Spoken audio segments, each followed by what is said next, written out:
He's going to take it himself for a championship.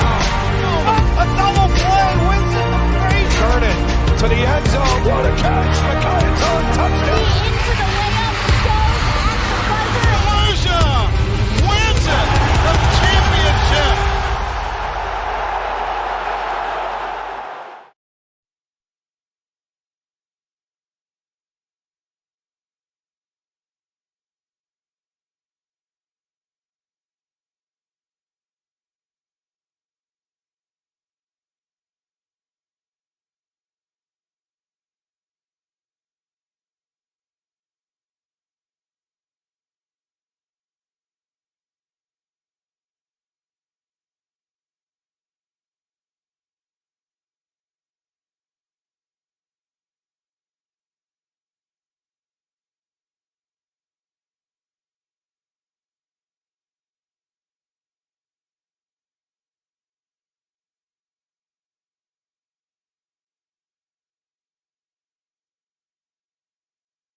This presentation of the NFHS Network is brought to you by Academy Sports and Outdoors. Have fun out there.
Moves on. Two receivers split to the near side. Swan calling signals. He keeps yes, that is Swan, number one. Heading to the far side. Actually going to get enough yardage for the first down. Nice carry by Swan. Again, very patiently following his blockers off the left side. First and 10, Moriah, ball on their own 45. 5 minutes gone. First quarter, here live on the NFHS Network from Middletown. Good crowd assembled here on the near side. Both teams traveling very well down to Newburgh and then hanging the old right-hand turn on I-84 to come into Middletown. One receiver near side, 7 on the line of scrimmage. Swan inside handoff. That's to number 8, Riley Damaris. Still on his feet, it looks like.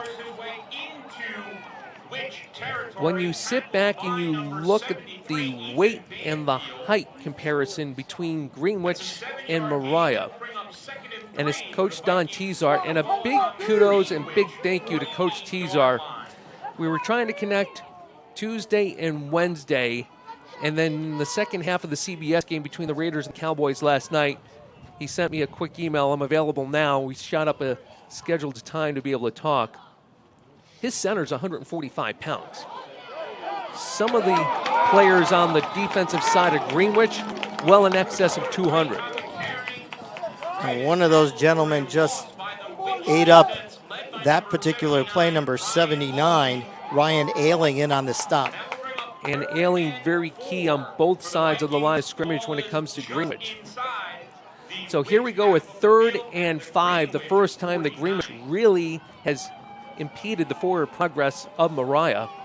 Two receivers split out to the far side. Swan calling signals. Handoff, lead back, number 33, Gilbo, point of attack though. Great tackle. That was McPhail and I think Conlin too. Garrett Lundberg, number 56, was in on that as well, and they were expecting the run right up the middle. That's what they got, and they were prepared. So it looks like Moriah will go into punt formation. And with Bennett on the sideline, you've got Parker Jamison going back to receive. Here's the kick. Nice, high, almost spiraling kick. Caught at the 12. Jamison coming near side. Tackled down at the 17 by number 33, Bowden Valentine, the sophomore, and that's where Greenwich will take it from there. 1st and 10 from the 17. We'll go ahead and take the TV timeout. Back to Middletown on the NFHS Network right after the break. Ho, ho, ho! Academy Sports and Outdoors has the gifts to make this your most fun Christmas ever. From game tables to bikes to team sports and the best from Nike, Adidas, and Under Armour, golf, and grills. We've got everybody covered this holiday.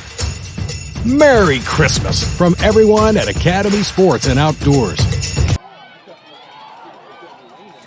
Back to Middletown, first down. Conlon inside handoff, a short gain of 1, maybe 2. It'll be 2nd and 8 from about the 20-yard line. Greenwich coming up to the line of scrimmage. You got Day near side. Bennett, good sign. He is back on the field, now running to the opposite side to go be in tandem with Jaden Hughes, who came up big for Greenwich last week in relief of Conlon, who again had over 200 yards rushing. Kuzmic, jitterbugging inside. He's got room to move. This is the thing that Jesse Kuzmic does so well. Still dancing along the sideline at a gain of about 22, 23, out to the 46 actually is where they're going to mark it. Nice moves by Jesse Kuzmic and a first down for Greenwich. He tried to cut it up with the middle and then, as you mentioned, sidestepped several Moriah defensive players, and that's where the weakness is on the run for Moriah, is on the outside. They have so many people committed to the box that it allowed, once Kuzmic got out there, to gain a lot of yardage. Second down, Conlon off the right side. Gain of 4, 2nd and 6 from midfield. One of the things that Coach Lynette talks about when it comes to Jesse Kuzmic is his way to see the field and his quiet leadership abilities. He made a move last week against Tuckahoe that left everybody frozen in their tracks and scampered field for another long touchdown. He's done that several occasions this year. Conlon up the middle, short gain of 2, tackled once again by number 19, Alec Young. So it's to be 3rd and about 4, maybe 5 for Greenwich.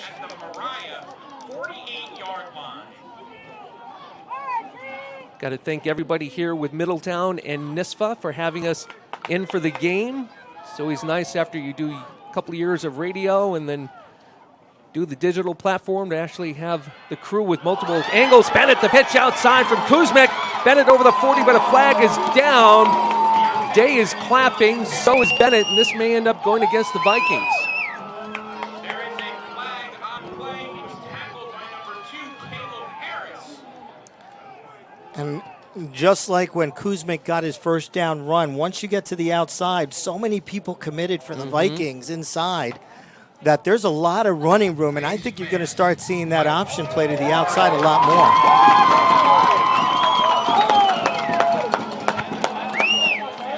So it was a face mask penalty, not the personal foul variety, so they're only marching off 5. So the first threat of our game here in the first quarter by Greenwich, now at the 28 of the Vikings. As Kuzmic goes back, maybe him and Conlon are talking about what they're going to have for dinner after the game tonight. They're like, darn, it's cold out here today. Hey, did you bring some hand warmers? Here goes Kuzmic. Conlon up the middle. He's actually going to lose 2. Nice penetration here. And that, as you alluded to, they're still stacking the middle of the line, daring Greenwich to go use the speed to the edge. Well, whatever they talked about right before they handed the ball over did not work because of the loss of 2 on there. And the timing looked a little off on that handoff. Hughes split out far side. Bennett and Day near side with McPhail off as a wing on the right side. Kuzmic, Conlon off the left side, gain of 2. Nice tackle again by Bowden Valentine, and it'll be 3rd and 10 from the 28. Nice shoestring tackle there by Valentine. One of the things Greenwich has done the last couple of weeks is obviously been able to manhandle the trenches, and it's been easy for them to run behind their front 5. It's going to be interesting with Conlon, as Coach Lynette said, maybe 90%, how they end up trying to utilize the edges as Bennett comes in with motion to the near side. Conlon on the pitch going outside, but again, nice containment by Moriah. That's the first time we've seen the Vikings be able to defend a run play to the outside. Ives and Java on the tackle. This is beyond the range of their place here, Declan Kelleher, especially going into a headwind. So it'll be 4th and 10. Same alignment, Conlon behind Kuzmic. Back to pass. Has a receiver open along the hashes. Throws it up. He's got Bennett. Picked off. Out of bounds. I don't know what number 8, Damaris, was thinking. Going out of bounds at the 2. He had enough space to keep coming up the sideline. I don't think he realized it and kind of let his own momentum carry himself out of bounds. But he had some time to actually stop and move upfield and gain some yardage, because that's going to put Moriah in a very difficult position. Kuzmic needed to get a little bit more gusto onto that. Instead of height, more distance with his pass. Bennett needed to be able to go up and fight for the ball in double coverage. And then again, like we've already talked about, Damaris, he had real estate in front of him to be able to take that upfield for a greater distance. And now the Vikings will work out of the shadow of their own goalpost. Swan, tight formation, everybody in on the line, 3 backs in the backfield. Second back through. No gain as Greenwich is there trying to push the running back toward his own end zone, which was right. So it'll be 2nd and 10 from their 3. That's likely going to end it here in the first quarter. Vikings don't look in any hurry to get another playoff. Swan comes running back into the huddle. Into the line of scrimmage they come. And at this point, Swan sees the signal for the sideline and Coach Tizar, and we have played 1 here in Middletown. No score. Interesting to see how Moriah will get out of the shadows of their own end zone. We'll find out about that. The innocence of youth. Is there anything any better? But soon they'll be in high school and facing all the same challenges you faced. How to make friends, how to fit in, how to be cool.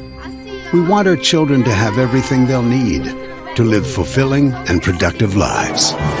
Make sure the kids in your family are among the more than 12 million participants in America who take part in high school sports or activities.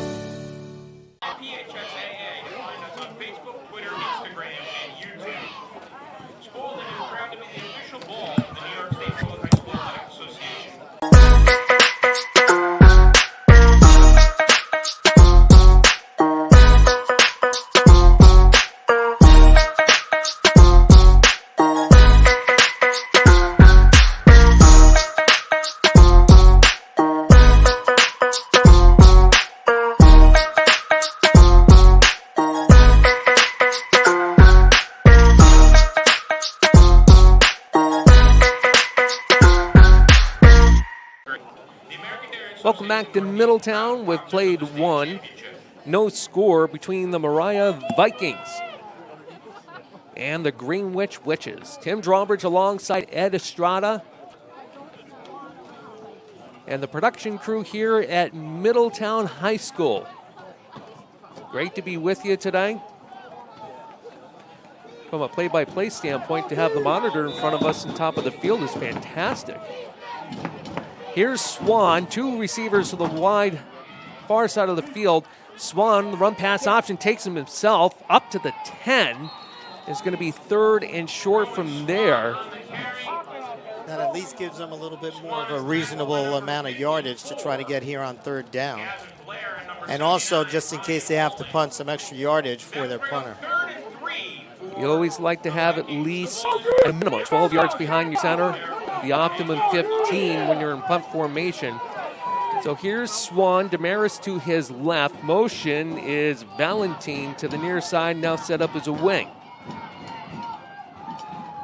Swan, RPO again, turns it upfield. There's Bennett and Conlon.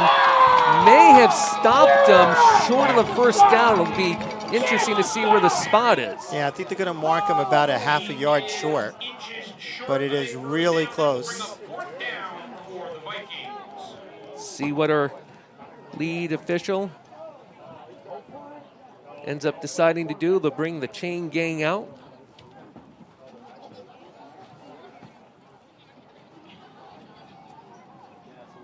Even though the size advantage may be on the side of Greenwich, Moriah hits hard.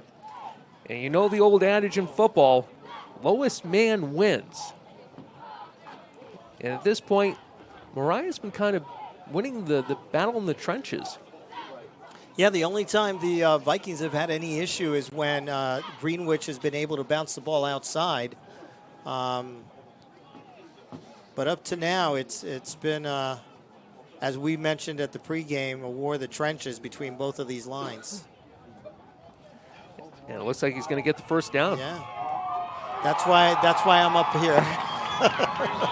At our angle, maybe a little short, but you stretch it all out up close and just enough. So the Vikings get a new set of downs, 1st and 10 from their 13. 57 left until halftime. Rowan Swan, Coach Tezar, thinks Swan as quarterback makes a big difference for us. He is our leader. He's clearly showing that he's going to match Kuzmic yard for yard when it comes to moves and visibility of the field. Greenwich fans getting in on the defense, champ. Swan, RPO, actually a lateral. Nice tackle by Colin Hughes on the backside pursuit. I believe that was a spray to Damaris. Damaris, he comes up a little bit hobbled. So now it's 2nd and about 15 inside their own 10. Kind of appeared like it was a slow developing play for the Vikings. And good pursuit by Greenwich, making sure their guys stay in their lanes and not over pursue. And when the Vikings have that ability to have speed, you have to stay with your responsibilities. You got to sit at home. Handoff. That's to right. Short gain of 2. Hughes is on the ground, so is McPhail. So it'll be 3rd down now in 13. Really interesting to watch the defensive schemes for both of these teams, where we spoke about Moriah having everybody in the box. Greenwich is a little bit more traditional. That time there was only one wide receiver, but nevertheless they still have their folks in the secondary and about 7 people up in the box. So they're not as committed to a run as Moriah has been so far here. They play a 4-4, kind of a cover 3, and they've been very consistent with that all year. Swan back to pass. Has a receiver over the middle. Ball's hanging up there. Bennett's going to go for the pick. Bennett almost had that one. And as somebody who is sitting back in a safety or quarterback position, you got to get your hands up to the ball versus waiting for the ball to come on in, because you get a hit from the backside and that ball can bounce right off you. Yeah, and a ball that high of an arc against the wind here at Middletown today has absolutely no shot of gaining any distance. So Bennett now back to field the punt.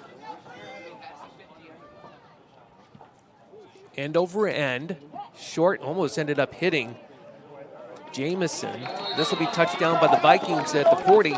So field position was a concern regarding special teams, and Coach Lynette in Greenwich, he's got to like the way this is up for him now with 9:05 left until halftime, as his Greenwich team will be set up to start this drive on the Moriah side of the field. And as we mentioned, we have strong northwest winds, which on your screen means the wind is going from your left to your right. The punter for Moriah that time he did a nice job getting the ball to where it is right now. Got to attack it, line drive or low trajectory. Same thing you alluded to regarding the passing game. Kuzmic back to pass, steps up with pressure, has Bennett. Bennett is open, touchdown!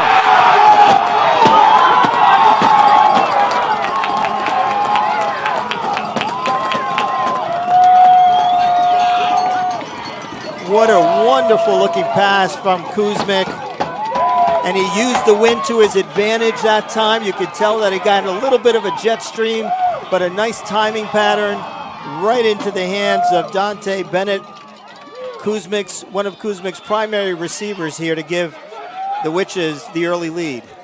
So on to kick the extra point, Declan Kelleher. Snap, hold, kick is up, and it will be no good. And that will play important as we head through the rest of this game as Kelleher kind of shaking his head on that one. Had a lot of rotation end over end, so you know clearly, one, he got under that way too hard. Hard to be able to see if somebody ended up getting a hand on it for Moriah. 6-0, 8:55 left until halftime. Back to Middletown on the NFHS network after this break.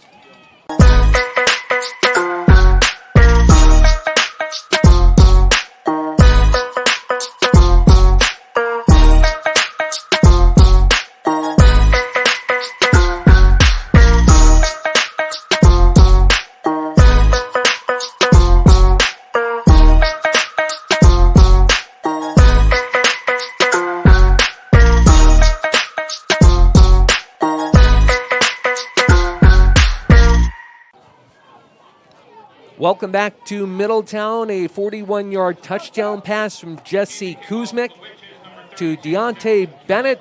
The point after no good. 6-0 in favor of Greenwich as Kelleher kicks off.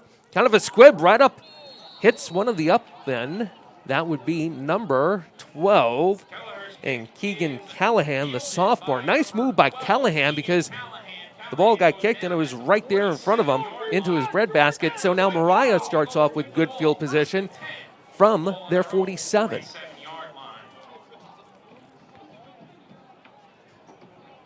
So Kelleher's obviously going to shake his head about the point after for the Vikings. Ethan Medill is going to be shaking his head about how he almost got Jesse Kuzmic on the pressure and a potential sack as Kuzmic stepped up in the pocket to connect with Bennett. So here we go. Swan pitching near side. That's to right.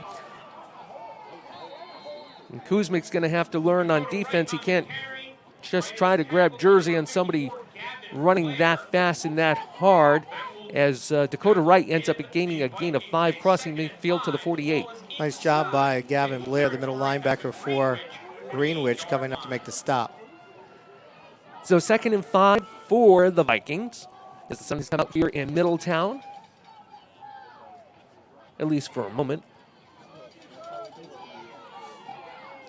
And the Vikings come to the line of scrimmage. We've got trips near side. Swan over center.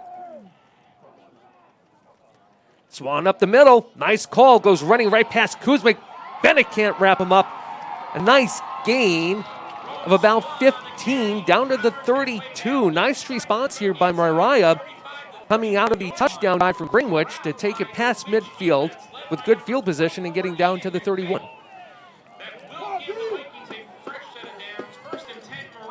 You know, Coach Lynette's going to sit back and emphasize defense and tackling and being able to break down and wrap your arms around Swan, Wright during halftime.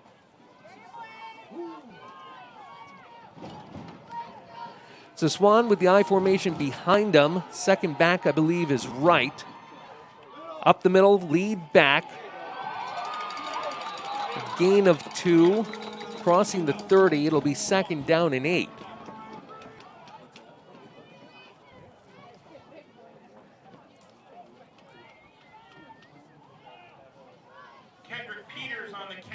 Going off is Caleb Harris. Coming on now with the substitution, Bowden Valentine. Coach Tezar, again, using a rotation of backs as we've gone through the year. Having lost Swan to injury earlier in the season. Having come back, he's not quite 100%. Damaris, as we've already indicated, seems to have been nicked up a bit. He has been nicked up several times during the course of the season. Trips to the right as Swan pitches to Dakota Wright. Nice point of contact attack. Banfield in on the tackle, McPhail and Colin Hughes. Lost 2 on that play, bring up 3rd and 10. But the trips receiver that they had were out there to block, and they started to block downfield, but forgot the defensive line for Greenwich. In pursuit. It's good to block for your gentleman downfield, but you got to make sure he gets to the front line first. So here we go with 3rd and 10 from the 31, I formation. 2 splits to the far side. This is actually going to be the wing off the right side. Nice tackle almost by Kuzmic trying to grab jersey. Bennett is able to do so. Well, at the very least, Kuzmic's put the stop on him and allowed his teammates to come up. But a nice job by both Kuzmic and then the rest of the Witches coming up for pursuit. So 4th and 12. Going into the wind. Interesting call now by Coach Tizar at the 5:25 mark of the first half.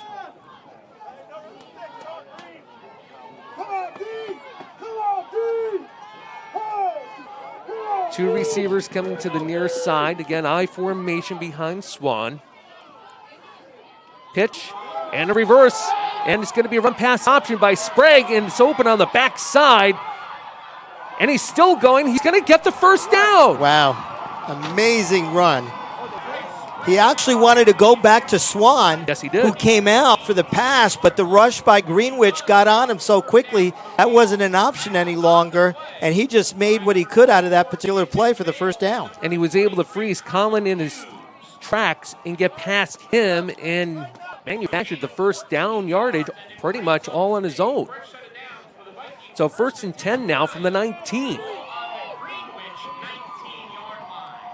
Knew this was going to be an evenly matched game, but man, oh man, some of the moves on both sides today have been great. Two receivers near side, actually three. Swan, run pass keep.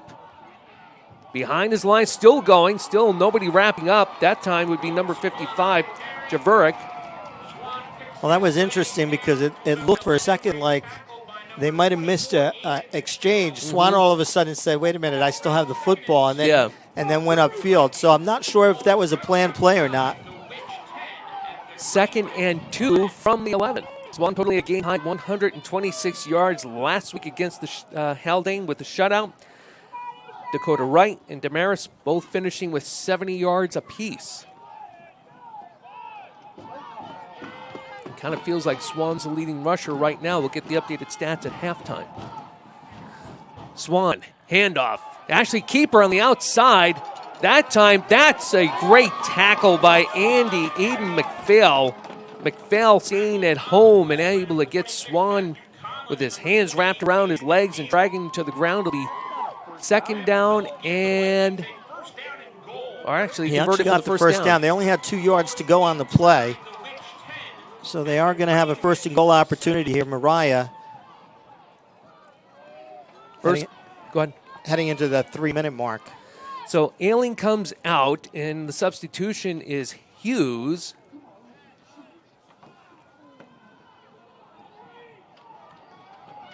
As we actually now start to get some light snow here in Middletown. And a timeout taken.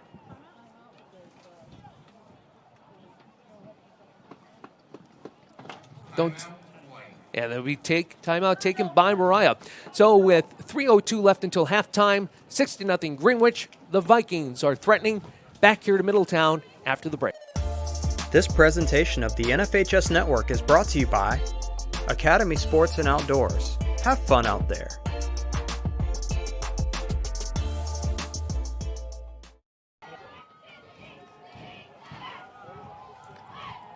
Back to Middletown we are, 6-0 in favor of the Witches, but Moriah is threatening. 1st and goal from the 7. Coach Tizar taking that timeout.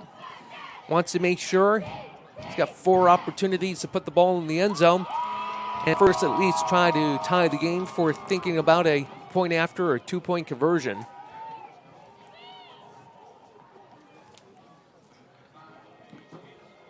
Yeah, I don't think you're probably, once again, as we've talked a lot about the wind here at Middletown this evening, gusting to 30 miles an hour.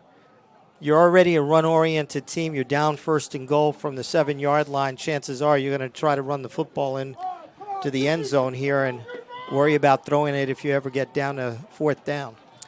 As Coach Lynette said during the week about Moriah, they're super physical. I think they're going to test our toughness, but I think they do that with everybody.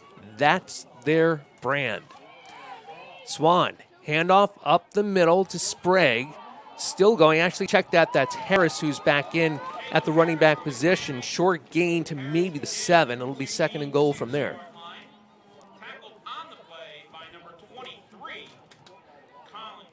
So Hughes, a nice drive here by the Vikings. They didn't panic after that touchdown and had driven the ball all the way down inside the 10.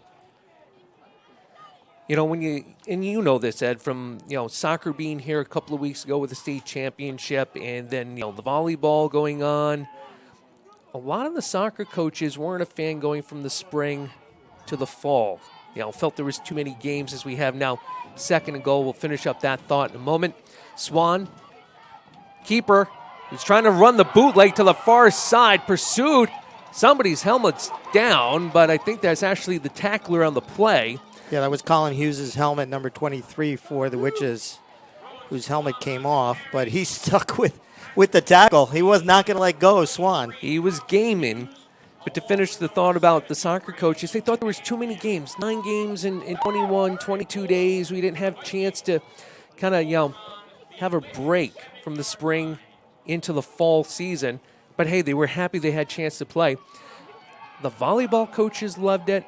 So did the football coaches. Coach Tezar's like, we only played 1 game. We're only scheduled for 2 in the spring.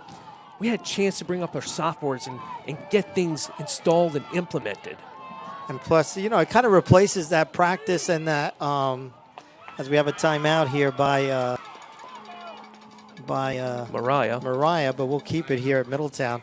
But it was, it's interesting because most of these coaches, especially for football, they have summer workouts anyway. Yeah. So I think for them to transition into, and the fact that they haven't had a state championships in such a long period of time, now 2 years, they were all chomping at the bit to make sure they got back on the field, kept the guys in shape, and tried to give them as much of a season as they could.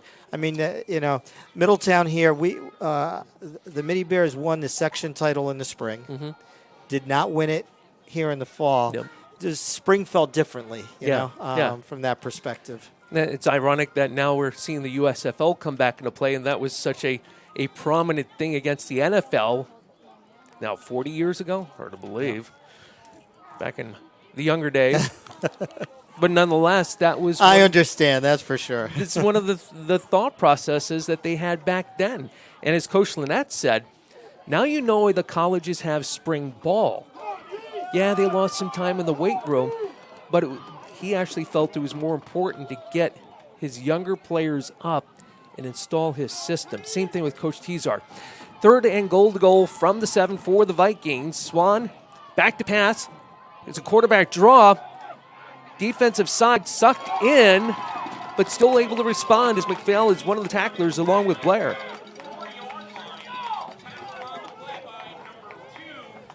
So 4th down now and 4. Coach Tezar using 2 of his 3 timeouts as the clock now approaching 1 minute left until halftime. And Swan is over talking to Coach Tezar right now as the play clock is now down to 16. And Swan was able to get at least a few yards on that play, so they're inside the 5 at the 4. And I think they're going to take the play clock down and they match. have about 5 seconds left on the play clock. Yeah, take it down to about 36, 35 in the game clock. And a timeout. Their 3rd now of the half for Moriah to try to convert a 4th and 4. So big call here. Naked bootleg attempt. Quarterback draw. They've had 2 opportunities with those. They haven't seemed to work. It's going to make you wonder whether or not, you would think Greenwich is going to overcommit on the run here. And so does Coach Tezar try to go in a different direction and throw the ball? Yeah. The speed to the outside has been key for Moriah in the first half. And obviously part of that speed has been Swan with the run-pass option. It's basically your Lamar Jackson modern day. You go back, already brought back the 80s. And I mentioned this a couple of weeks ago, the way Kuzmic ended up playing. Steve Grogan with the Patriots back in the late 70s, early 80s. Right. He killed my Jets all the time on those naked bootlegs. We'll see where Dante, we'll see where the, yep, they're going to throw. Back to pass, throws it near side, incomplete. And unfortunately, the timing that time for Swan was thrown off by the fact that somebody stepped on his toe. I wasn't sure whether it was one of his offensive linemen, but as he went back to get himself in a position to throw the football, he was stepped on, tripped, started falling behind, and that's when he made his throw, so he had nothing on the pass. He was talking to number 22, Kendrick Peters. And also, the intended receiver on that play was Riley Damaris. So, with 30.8 seconds left, now you're in the shadow of your own end zone.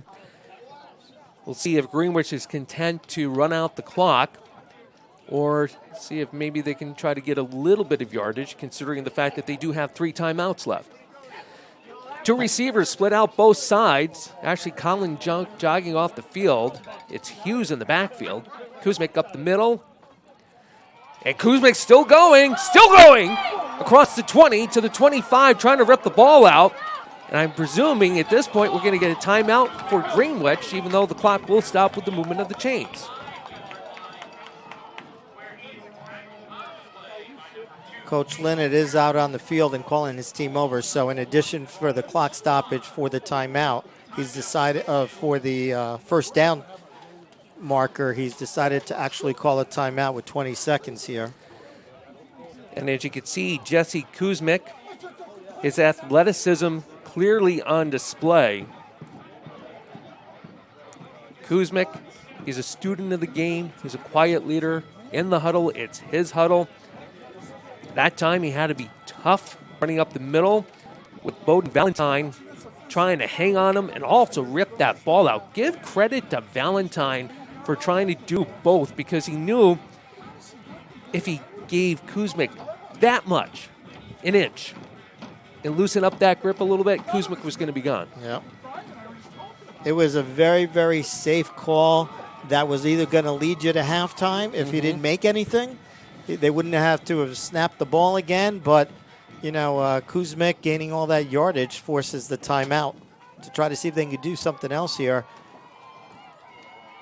And the receiver down here on the bottom end, he was set up ready to go, so I'm wondering if he's going to be thrown to the right here. That's Tyler Day. Bennett in the slot to the right side. And here's Kuzmic back to pass. Throwing it deep to Day. Nice call, Ed. Too long. Wow. Ed with the intel on that play. They were too eager to get to that line here on the right side. But, you know, it is tough to figure out what to put on the football here because of this wind, and this time Kuzmic has the wind at his back. Yep. We saw him earlier on the touchdown pass throw a wonderful ball. This one he lofted up a little bit higher to try to give some time for his receiver to get under the football, but it's tough to judge that in these conditions. Kuzmic out of the pistol, Conlon behind him. Back to pass, rolling near side. He's got Bennett near side, nobody open. He's got somebody in his face now. Now throwing deep. Way too long. Tended receiver again, Day, but the Viking, Bryce Sprague, had the better position. So yeah, unfortunately, he gave up on the football. Once he saw that his quarterback was in trouble, he just stopped. And, again, normally you're taught if your quarterback's in trouble to come back towards the line of scrimmage. In this particular case, he didn't realize Kuzmic had gotten out of trouble and really presented an ability for him. He was on one-on-one coverage to go deep. But unfortunately, you know, they weren't on the same page. And Day is going to regret that one when he goes back and looks at the tape. So 3rd down and 10 from the 25. Kuzmic, 2 backs to either side. Back to pass, throwing far side Bennett. Bennett puts on the Jets, and if he had been running that speed all along down the sideline, he could have gotten that one as we now reach halftime here in Middletown. So a 41-yard touchdown pass from Jesse Kuzmic to Deontay Bennett put us up to 6-0 score, and that's where we reside here at halftime. Interesting to see what now the strategy will be coming out in the second half. What changes will Greenwich make defensively, and how Coach Teasar will decide to make any adjustments if he does so with the success they've had on the offensive side of the ball. Absolutely, and you know, I've been impressed by both teams. They've really kind of taken each other's punches, so to speak, and kind of held their own. They've all stayed to their philosophy on offense. They haven't gone away from that. So, with these conditions, as we mentioned, I don't expect any of these teams to be throwing up a lot of footballs. But, our one touchdown came off of a long pass. So. Yes, it did. That is right. So we have reached halftime here in Middletown. We'll take the TV timeout. You're watching the Class D Eastern Regional Final here on the NFHS Network. The innocence of youth. Is there anything any better? But soon they'll be in high school and facing all the same challenges you faced. How to make friends, how to fit in, how to be cool. We want our children to have everything they'll need to live fulfilling and productive lives. Make sure the kids in your family are among the more than 12 million participants in America who take part in high school sports or activities. Whatever you normally do. Academy Sports and Outdoors has the gifts to make this your most fun Christmas ever. From game tables to bikes to team sports and the best from Nike, Adidas, and Under Armour, golf, and grills. We've got everybody covered this holiday. Merry Christmas from everyone at Academy Sports and Outdoors.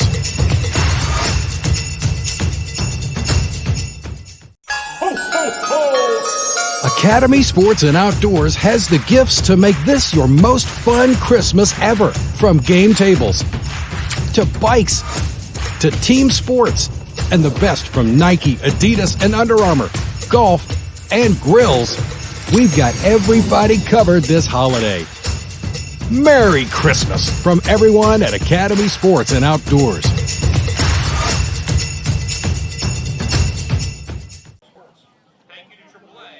The NFHS Learning Center is the leader in online education for the interscholastic community.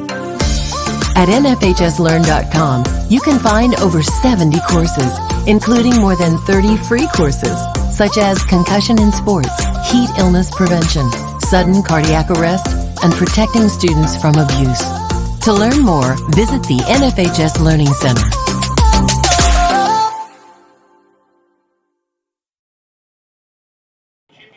Here, halftime in Middletown, the Class D Eastern Regional Final. Cambridge up 6-0. We're calculating the stats. Tim Drawbridge, Ed Estrada will be back with those stats in just a couple of moments.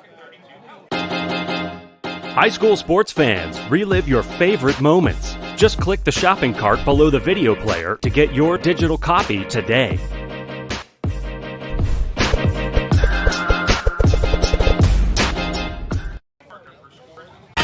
What rhymes with great?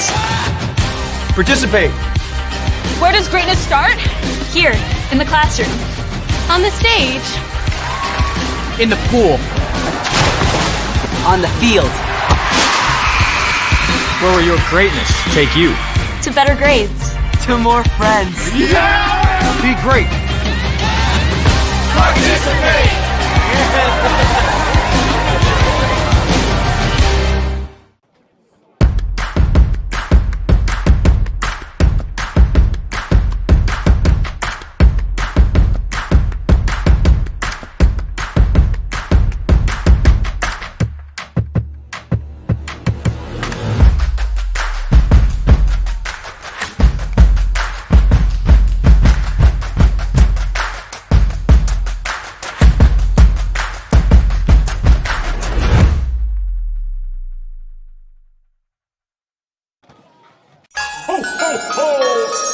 Academy Sports and Outdoors has the gifts to make this your most fun Christmas ever. From game tables to bikes to team sports and the best from Nike, Adidas, and Under Armour, golf, and grills. We've got everybody covered this holiday. Merry Christmas from everyone at Academy Sports and Outdoors.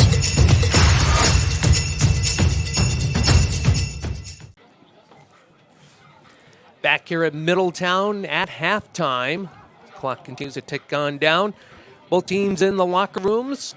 Trying to sit back, warm up a little bit, and focus on what was a very entertaining first half. Kind of, I think, the way we ended up anticipating it. The speed of Moriah kind of outdoing Greenwich in the trenches. And you can see that with some of the statistics. Rowan Swan, 47 yards rushing. Wright has 11 yards rushing for Greenwich. Jesse Kuzmic, 60 yards rushing, 1 interception, 1 fumble. He also has the 1 touchdown pass, the 41-yarder to Deontay Bennett for the 6-0 lead. The point after was no good. Speaking of Deontay Bennett, he ended up having a calf cramp again, just like he did last week in the fourth quarter against Tuckahoe. Bennett with 15 yards rushing, and of course 41 yards receiving, and the 1 receiving touchdown. Conlin, is this right? Matt Conlin only has 10 yards rushing after plowing through for 174 yards against Stillwater and 204 yards against Tuckahoe. Our stats here in Middletown today being performed by Evan Jansen. Thank you, Evan. We appreciate that total. Interesting to see how Moriah has been able to take away the inside for Greenwich. And again, we know Coach Lynette stating before the game, because coming out of last week's game against Tuckahoe, Bennett was on the sideline with a cramp. Conlin was a little bit gimpy. We know going into the Section 2 title game, Conlin obviously had the oblique issue coming out of the game from Chatham. On the other side of the ball, Harris, did he have any yardage at all? Number 2, he has been on the field. He's been playing a lot of defense, but very little yardage or nothing. So Harris has 10 yards rushing, and these are the 2 players that we highlighted coming into the broadcast today as being the players basically of both teams to watch. They are formidable on the defensive side of the ball, playing the Mike backer, middle linebacker, making the defensive calls for both teams respectively. They are also have been the lead backs offensively during the course of the year, but injuries now adjusting how both Coach Tizar and Coach Lynette adjust and now get multiple backs into the backfield, trying to keep Harris and Conlin healthy in order to be able to move through this game and, of course, try to move on to next week, which would be a nice road trip to the Carrier Dome in Syracuse. Now, the winner of this game will play the winner of the Oakfield, Alabama Elba versus Tioga game being played out at Cicero North Syracuse High School at this moment. No score as of yet. We'll try to do the old dialing on Twitter. Check in with our contacts with NYSPHAA here to see how that is playing out of the West Regional. And the winner of this game playing Oakfield, Alabama, Elba, or Tioga to have the opportunity to kick us off in the Carrier Dome a week from today at noon with the Class D Championship. And I want to thank my friend, Mr. Drawbridge, here for carrying us here at halftime while I try to figure out some technical issues here. But nevertheless, it's, we don't, down in our area from once you get south of Albany, the ability to kind of take a look at a lot of quality Class D football is difficult. Yes. You don't find them down here that much because of enrollment sizes. That's what Coach Yarn, his name is escaping me right now. I don't want to say it incorrectly, but the head coach from Tuckahoe, it's just them and Haldane playing in Class D out of Section 1. And they play up in Class C a lot of the time. And Tuckahoe, the only team they ended up losing to, Dobbs Ferry, who's going to play here tomorrow against Schuylerville. And the Black Horses, coached by John Bowen, who looked really good 2 years ago. Formidable running game. And it'll be interesting to see how they flare in the pass tomorrow, because they look stronger than they did 2 years ago. Yeah, and it's good because a lot of these teams down here, the Class D teams that are still available, they play up in their classification. So I think most of them, the really solid ones that are still playing Class D football down here, really hold their own against, the C's and the B's because of the fact that that's what they're used to playing each time. So I am also trying to get a score here for you. It looks like Tioga's up 21-0 at the half. Yep, another touchdown run. So Emmett Wood from Tioga has at least 2 touchdown runs at Michael J. Bragman Stadium. And again, the winner of this game would take on the winner of that game out in central New York State. So Ed has that going on his device. We're going to keep track of that one as we have now just over 5 minutes before we kick things off here for the second half. So what do you think is going to happen? You saw Greenwich last weekend. Were there any adjustments Coach made that you think might be similar to what will happen here this evening? I'm going to say that the similarities between Tuckahoe and Moriah are the speed to the edge, both edges. And they had a difficult time until I think penalties started to play into it. And, of course, a turnover by Tuckahoe. But the clear and distinct difference in last week's game for Greenwich, in fact, the last couple of weeks' games for Greenwich versus today, the Vikings have absolutely taken away the middle of the field offensively on Greenwich. Yep. And you know, it's, as I mentioned, watching both of these teams for the very first time, I'm impressed by their abilities to run the football, knowing that the defense knows they're going to run the football all the time. And, you know, Moriah, interestingly enough, is I don't know what the squad sizes are on the Western region that's being run in the tournament, but they're the smallest team numbers-wise with only 28 players. It doesn't give you a lot of room for error. No, it doesn't. Obviously, a lot of the guys play on both sides, offense and defense, so it's going to be interesting. But, again, these D schools are used to playing constantly with a limited amount of resources. Spot on. And they get through it so far. And one of the things with Moriah, Coach Tizar, 25 years dominating Section 7, 13 sectional crowns during that span. He knows how to make the adjustments. He knows what he's contending with year in and year out. They've gotten to the state title game 4 times in that span, losing to Maple Grove 55-7 in 2008.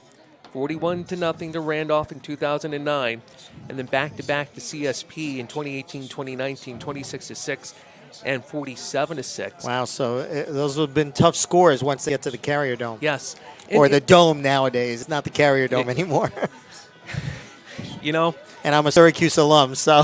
I completely understand that after doing the girls' volleyball state championships up in Glens Falls. And I said this off the air, and I think I can get away with it just saying this. Apologies to Jeff Mead up at the Cool Sharing Arena because the Adirondack Thunder are playing a homestand up there this weekend. It's always going to be the Glens Falls Civic Center to me. And we've seen the name changes with the Knickerbocker to the Times Union, now the MVP Center. 100%. So. Well, we've been Fowler Field here in Middletown for I graduated from this high school in 1984, so it's probably at least 50 to 60 years that we've had the name here at this particular facility. Obviously, it's changed over that time, but, you know, there's nothing like high school football. You know, you sit back and watch college on Saturdays and the pros on Sundays, but coming out here, these are fans, as Tim mentioned, who have traveled the longest distances probably that you'll see for the Eastern Regional Finals in New York, because you can't get any farther from Plattsburgh to Middletown to actually get in this particular ball game. And, you know, Greenwich is a little bit closer, but not by much. Out of the heart of Washington County, off of Route 40 and 29. So I kind of give it away a little bit that I'm from the capital region. Grew up in the east end of Long Island, and the Section 11, how it's evolved over time, and it was good to see the Blue Waves get back into things with the playoffs this year. And, you know, Shoreham-Wading River, they were known for soccer when I graduated high school in '87. There was nothing about football. And I think they won, what was it, D3 or D4? Yeah. So, amazing how things change. Tim and I are watching our counterparts up in, where are they playing that game anyway? In North Syracuse. Oh, okay. Cicero, North Syracuse. Okay. And I see Tom Prince there, who I did the Moriah game with a couple years ago in the Dome. Looking forward to catching up with him and the crew from Western New York State next weekend. It's got to mean so much for teams like a Moriah or a Greenwich, or for any high school team, to head up to that big facility up in Syracuse, playing for a championship, even though it's cavernous and, you're not going to get 50,000 people there. It's nevertheless, and especially this year with all the renovations they've done to the dome. Looking forward to it. You sit back in, at least from the basketball setup of the arena, you think it looks cavernous. And then you actually get there, and on Media Alley there between the lower and the upper deck, to me, that's a fantastic view to be able to call a game. Yep. It's kind of like the same view, is here, where you can look down and you can see all the players and catch their numbers. And the same thing as calling the games last week up at the Cool & Cheering Arena in Glens Falls. Probably have about 1,500 folks here. This facility holds about 4,000 folks right in the bleachers. We've packed in about 6,500 here before, utilizing, the territory behind the end zones for football games. But nevertheless, it's a nice central location for most teams.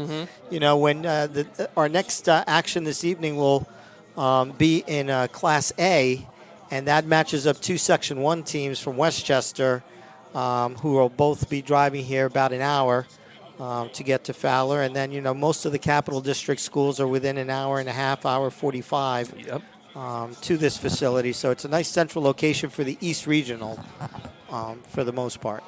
Coming up tomorrow in Class C at noon, Dobbs Ferry versus Schuylerville. We already mentioned that game. Section 1 versus Section 2 again in the Class B, Pleasantville against RCS, Ravenna Queens Selkirk, which was a bit of a surprise the way they lost to Glens Falls. I believe it was 42-0. And then won the following week in 7 days. Yes. I could not believe that when I went on the schedule to take a look at it. Again, Coach Lilac stepping away from the program for a little bit to spend more time with his family. Similar fashion to the way Coach Bowen stepped away from Ballston Spa to spend time with his family before signing on with Schuylerville. Then to cap off the triple letter here from Middletown tomorrow in the AA, Carmel against Newburgh Free Academy out of Section 9. That kickoff scheduled at 7 p.m. Always love this song. That Newburgh game last week we had 3 fabulous games here at Middletown last week. We had Menacing Valley losing to Rye 31-21, but that game was a one-score game late in the fourth quarter before Rye took it over. The following day, we had Pleasantville beat Port Jervis on a last-second field goal to advance, and that was followed up by Newburgh and Arlington going into overtime, with Arlington coming within 1 point. Newburgh scored in the overtime. Arlington scores in the overtime. But Arlington went for the 2-point conversion to win and missed it. And it ends up being, we find. At Price Chopper and Market 32, we want to help you shop smart to get the best quality and value for you and your family. That's why we created more ways to save. Just use your Advantage card to save your way with weekly specials, price chops, lowdowns, stock-up savings, fair to compare, and Advantage rewards. Now that's smart shopping. More ways to save at Price Chopper and Market 32.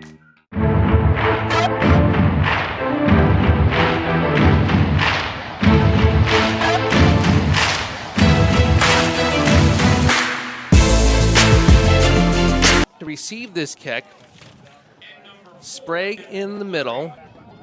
Far side, I want to say, is Fleury. And I'm thinking it's either Swan on the near side. And it is to the near side, and Swan back across the middle to the far side hash. Up to 45. Coach Lynette, this has been a thorn in his side since week 2 opening the season. After Cohoes 54-0, taking on Stillwater in field position since week 2 from him. A great challenge when it comes to special teams. Yeah, and in these type of games, you cannot let up on special teams and make an error there. That's a bonus. That's an icing on the cake for a team if you end up having an advantage. So good field position here for the Vikings to start the second half. So wing off on the far side, that's Damaris. Near side is Sprague. Little confusion with Valentine coming to the near side. Now over on the far side wing. Swan calling signals. Handoff to right. Off the left side. Gets through to the next level. Onto that second level. And a gain of about 6 or 7. The Greenwich side of the field. Second and 3 from the 46.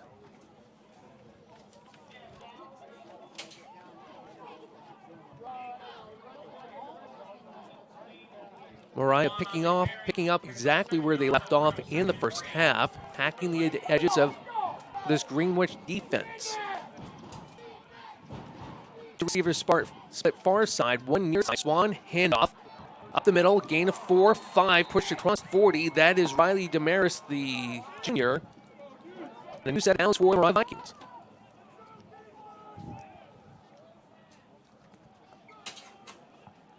So as you already alluded to, Ed, Coach Tizar not really making any adjustments that we can see right off the bat.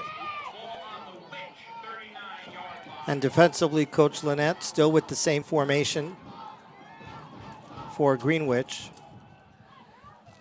Right, off the left side, shorter gain this time, as the interior of that defense for Greenwich holds him to a gain of 3. So the second and we'll call it a long 6 from the 35. You can see Ailing, you can see Kuzmic, McPhail, and number 55, Jackson Javuric, the senior, on the interior of that Greenwich defense. Swan to right again, off the left side. McPhail on the tackle, looking for some help, trying to get right to the ground. Does so eventually using the sideline 2, down to the 33, third and short from there.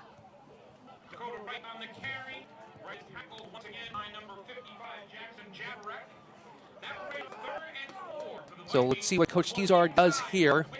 He's had great success with the run game. No sense going away from what's been a strength and a power for you most of the first half. Graham Genovic here on the receiver on the right side. Twins to the left side, and they're going to jump off sides. Look like a hard count. That happened 3 plays in a row against Tuckahoe last week to this Greenwich defense. They were already inside the 5, so it's half the distance to the goal each time. You can kind of tell it was a hard count because no one, despite the fact that the defense came in off sides, nobody from Moriah twitched even a little bit. That's going to give them the first down. That's something clearly Coach Tizar and his staff caught on the game tape from last week's game. So same formation, 2 wings to the left side, 1 receiver split far side, right off the left side.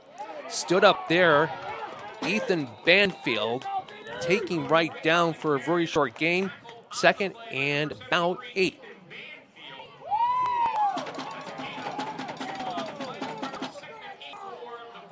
Harris is going to trot onto the field as Damaris now goes out for a breather. Again, both coaches trying to rotate their backs in and out to keep them fresh and keep them healthy. Handoff. It's right now off the right side. Nice point of contact there by Kuzmic. Had Colin Hughes in support with a whistle. That's going to be a loss for the Vikings. Or did he get back to the line of scrimmage? Looks like he got back to the line of scrimmage, the way they're marking things. So it'll be 3rd and 7. They got to get to the 18 for a new set of downs. Well, we were talking before about players having to play both sides in Class D. And, you know, you're in there as the quarterback, and all of a sudden you're one-on-one having to make the tackle like Kuzmic just did. And Kuzmic is a 3-star athlete, so he knows what he's got to be able to do. Same formation. Swan. Back to pass. He's looking near side. Has him. Nice pass to Sprague, who gets by the defender. Touchdown.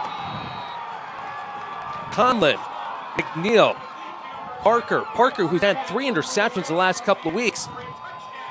Not able to defend Sprague, and Moriah's tied this game with the point after or the 2-point conversion pending.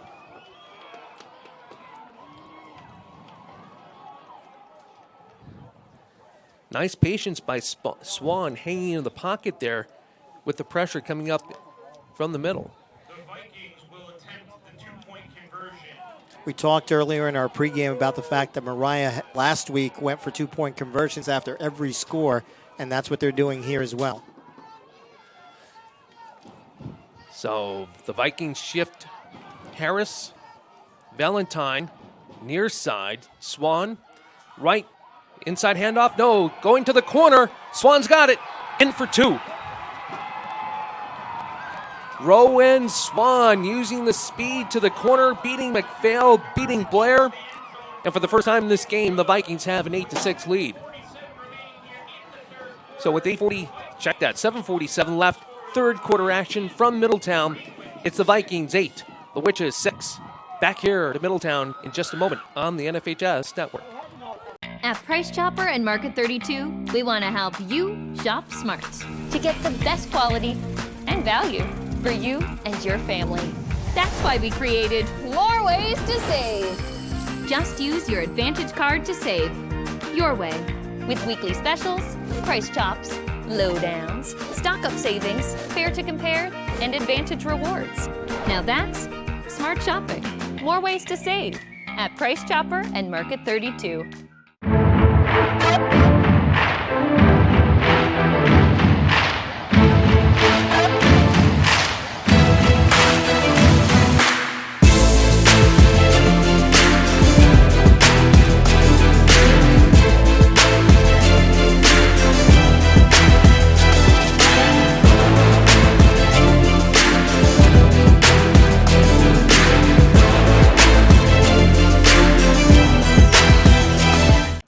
Welcome back to Middletown. Nice response by the Vikings out of halftime. An 8-6 lead. Valentine with the squib kick coming up to Bennett at the 23. Up the hash. Nice 20-yard return by Deontay Bennett. Not showing any ill effects of that cramp that he had in the first half. Slow to get off the ground, though. As soon as I say something about a cramp, here's Bennett now getting to the side, who was getting retaped coming out of halftime. And he had a head of steam, one more player to beat, and he would have been off to the downs. So let's see what Greenwich does now coming out in this second half. First time on the offensive side of the ball. It's 2 straight drives. Moriah had their last one stall inside the 10-yard line, so they've been able to drive the football this afternoon. Kuzmic with Colin behind him. Fail one wing to the left side. Back to pass, looking far side. Throwing over the middle, it's going to be picked off. Here comes Sprague down the sideline. Kuzmic knocks him out at the 8. Big miscue by Kuzmic. Excellent read by Bryce Sprague. And here come the Vikings threatening once again. Boy, and Bruce Sprague just went by Aiden McPhail, number 24. McPhail looked like he had his feet in the quicksand as he turned the corner down the sideline. And again, nice job by Kuzmic being able to track him down because that was a touchdown. So here we go, Vikings. First and goal to goal from just outside their 8-yard line. Here comes Swan jogging onto the field. And as you just mentioned, Ed, they've been able to move the ball. They've been able to use the speed to the edges.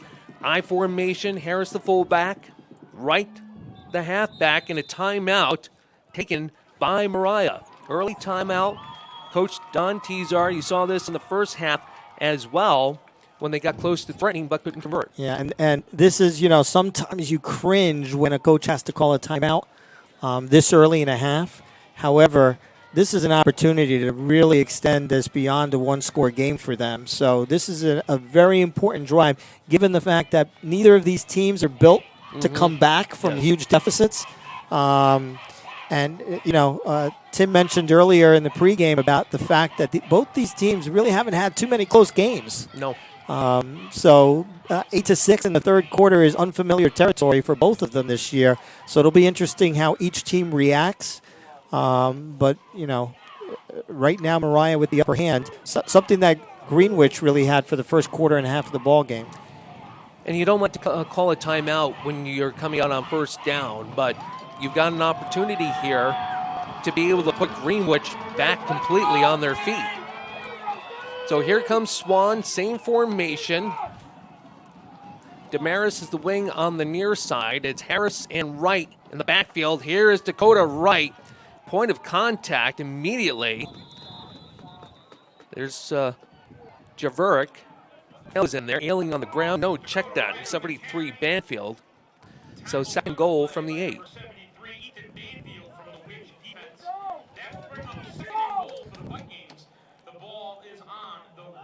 So interesting to see now, second down as Swan gets back in the huddle.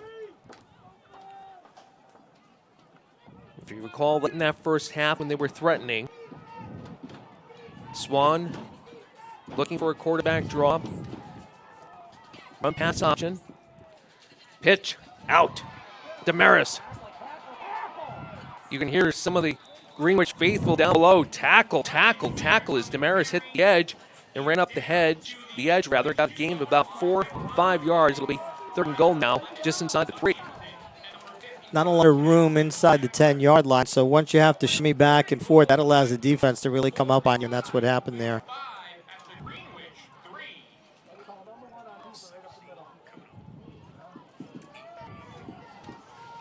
So here we go. Swan, Harris, right. Flipped up the formation with the strength. Up the middle, Harris, touchdown. Caleb Harris scores from 2.5 out, and the Vikings extend the lead to 14-6. Nothing fancy, just right up the middle. They tried to get a little bit fancy and drive into the outside on the first down, and goal play wasn't successful, and decided the old-fashioned way, let's just haul it right in, right up the middle.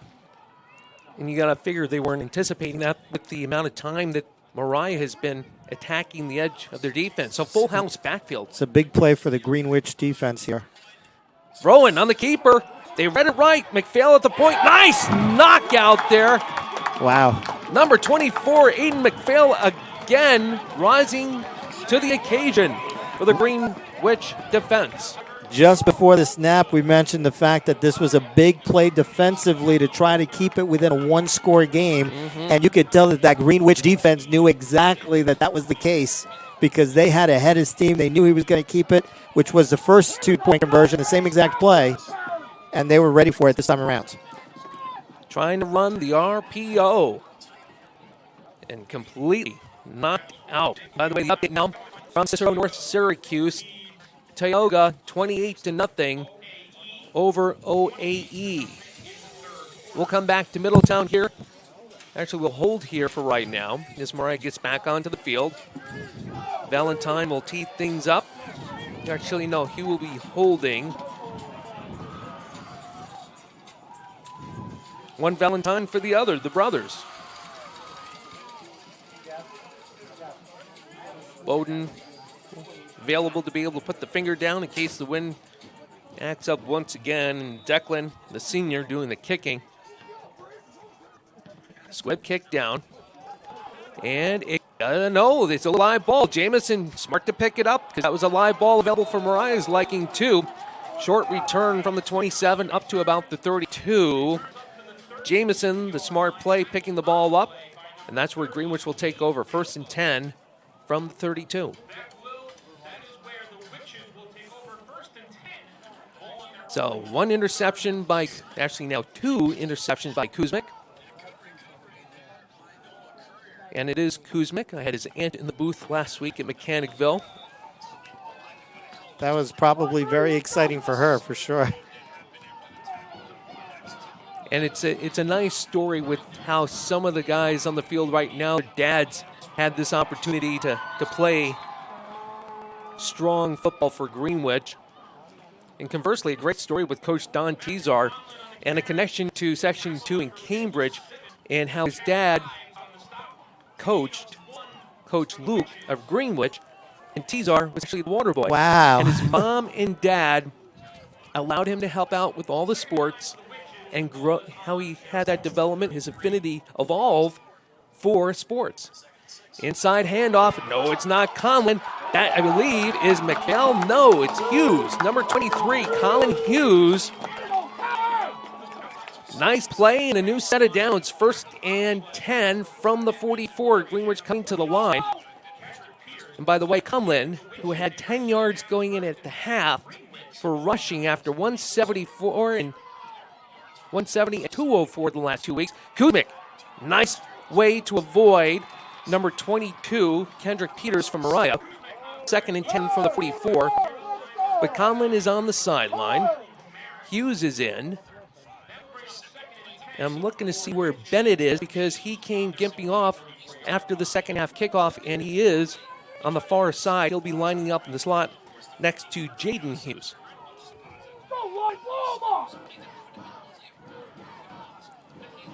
Kuzma, fake handoff, looking, now rolling to the left. Still looking, throwing downfield. Nice catch by Day. Tyler Day, the pitch and catch for about 25 and 1st and 10 from the 34. And Day did what he tried to do in the first half, but unfortunately Kuzmek read him long. This time Kuzmek let him in, and he came right back to his quarterback who was in trouble and made a nice play and a nice gainer deep into Moriah territory. And he had the right positioning on the defensive back too. Kuzmek with Hughes behind him. Handoff, Hughes coming near side. Great backside pursuit by number 66, Ethan Medill. A loss of 2 for Greenwich. So Conlon still on the sideline. Day the near side. Jaden Hughes far side.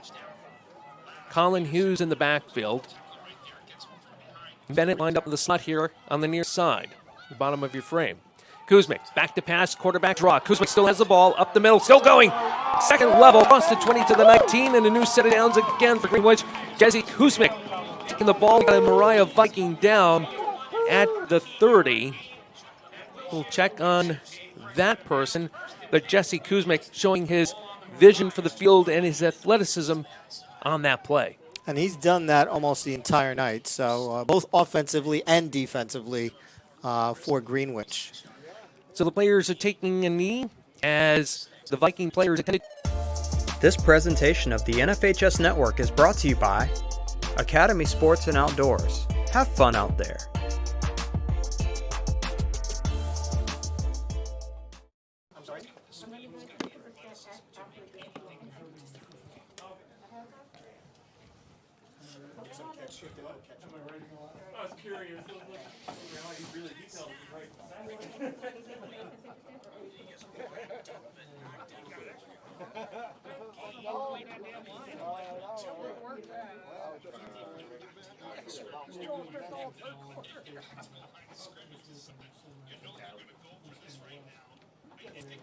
Welcome back to Middletown. Tim Drawbridge alongside Ed Estrada, bringing you the live action here in the Class D Eastern Region Final between Greenwich out of Washington County and Moriah way up south of Plattsburgh on the New York State side of the lake.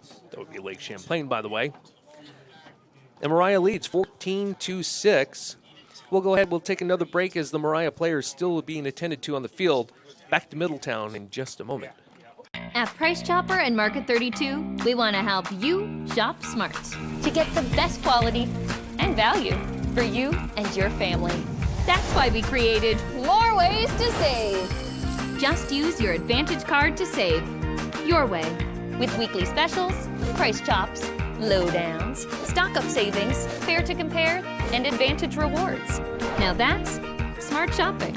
More ways to save at Price Chopper and Market 32. Back to Middletown, the injured player for Moriah, Caleb Harris, one of their star role players. So we highlighted at the beginning of the broadcast. Here comes Greenwich 1st and 10 from the Viking 20. Kuzmic, inside handoff to the far side. It's Hughes. Hughes cuts upfield, has open real estate, gets down inside the 10 to the 9. Nice run in relief of Conlon by Colin Hughes, the junior for Greenwich.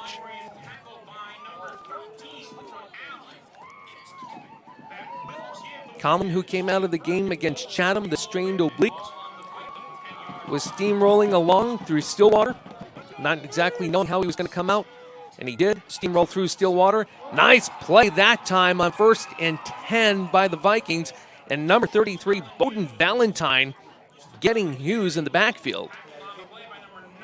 Yeah, he came up from his linebacker spot. The tackle and the guard were offset on the defensive side, and he just found that gap. So 2nd down and goal to goal from 13. Motion, Hughes back to Kuzmic. Inside, Kuzmic. Tried to follow a block by McPhail. Nice stiff arm, hitting the corner, getting the loss of yardage back to the 9, the 8, and the official will mark it down to the 7. Jesse Kuzmic pushing through that Viking defense for a 6-yard gain. Every time he touches the football, Kuzmic just keeps extending the play, whether he's throwing the football or running it. If he's running it, he's trying to draw it out towards the sideline until he finds his gap, and if he's throwing, he's just going down the sideline until his receivers get open. But nice job by Kuzmic. He knows how to react. He's got good vision. He's got good quick feet, too. Handoff. Conlon, I believe, back on the field. Short gain. And now will be 4th and goal to goal. Probably no doubt here that Coach Lynette going to go for this down by 8 with a minute left in the third quarter. And Conlon is in there. He'll remain on the field. McPhail will the wing on the left side. Hughes to the far side. Bennett and Day split out to the left. Look out for Bennett here. Yep. Kuzmic rolling. Got pressure. Moves. He's got open real estate to the far side. He's got a receiver too. Kuzmic in. Touchdown. My goodness. Tim, he almost egged on the Moriah defensive line to come after him to then run the football. I don't think he was actually thinking about passing the football. He was waiting for the line to kind of over-pursue and then shoot up towards the end zone. We saw that a couple of weeks ago against Stillwater in the Class D championship. Clearly down by 2. Greenwich will go for 2. To the line of scrimmage, Jesse Kuzmic, who just scored the touchdown. Hughes and Conlon in the backfield. Watch out for Hughes here. Nope. RPO. In for 2. We're tied. Kuzmic.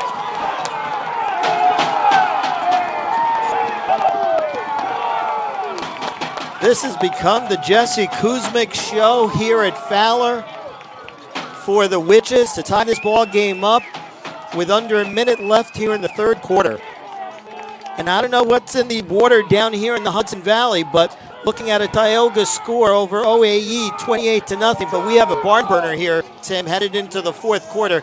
Very similar to what happened here at Fowler last year. There was a penalty on that particular play against Moriah, so we'll probably add that on the kickoff. So they'll kick off from the 50 or the 45 on the Viking side of the field.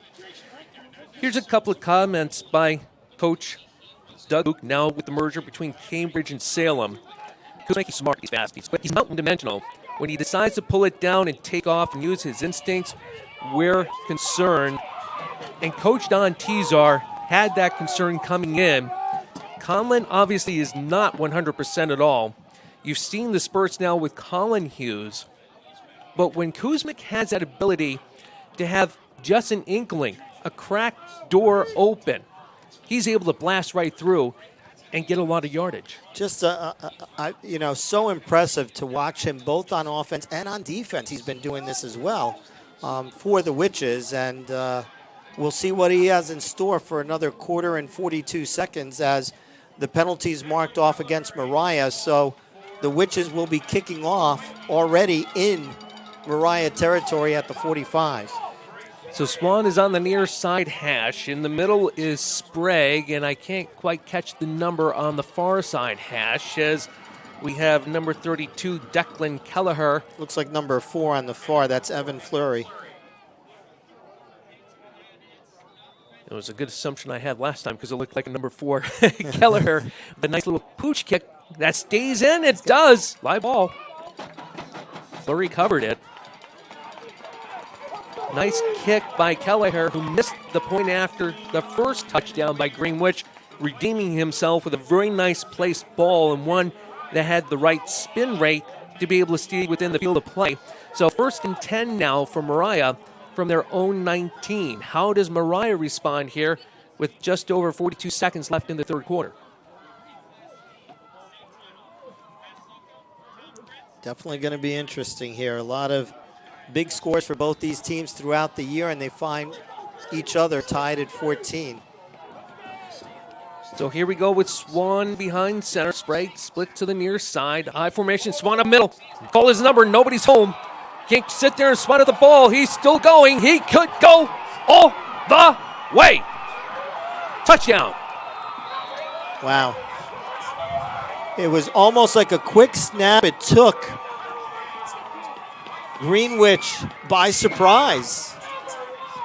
That quick snap and just running right over his center, and that's all he had to do essentially before he finally got to the outside. And Tim, you asked the question, how were they going to respond? They responded in about 13 seconds. I got an answer to my question. Bennett can't swat at the ball with a quarterback or a running back like that. Jamison not able to do anything. At that point, you have to do something. And I know a lot of players, and I've said this over the years, and we've all done that in the football field. Dive, grab a leg, grab a foot, impede his progress or his speed as Moriah now lines up for two. Full house backfield again. Swan, pass, throws, near side, converted. Sprague, 22-14, Moriah. 27.4 seconds left, third quarter action.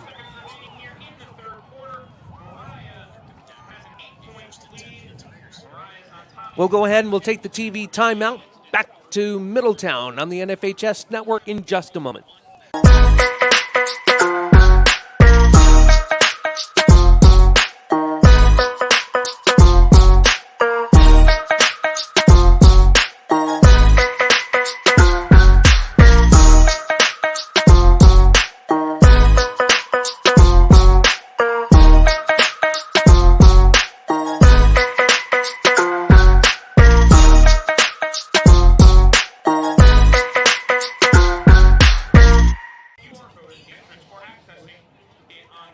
And welcome back to Middletown, an 81-yard touchdown run, quarterback sneak.